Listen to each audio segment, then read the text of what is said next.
sa tanan natong mga sala ug mo no, Acts chapter 2, 38 ug 39, mo clean siya, mo purify, mo forgive siya sa atong mga kasalanan.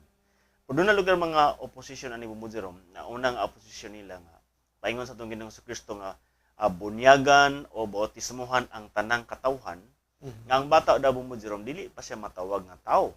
Now kini usa man ka gitawag nato bumujerom og mura og dunay rhetorical fallacy, no? Error in understanding. Sa katarungan makigsunan nga ang pulong lugar nga tao bumujerom nagpasabot sa kahugpungan, no? Hugpong. So dili nimo pili i-contrast nga ang bata yang contrast ani is ang tao. Kung kag bata ang contrast ani is hingkod, no? Hingkod nga tao makigsunan.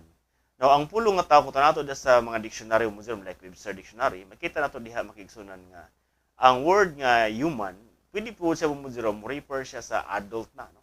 Pero pwede po siya mo refer siya sa usa pa ka infant lugar bumujerom. So munang idea makigsunan.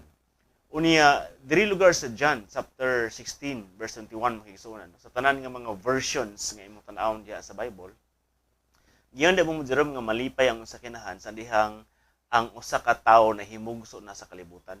Sa ato pa kini lugar bumujerom kining bata nga bag-o pa lang gianak, gitawag na siya nga tao.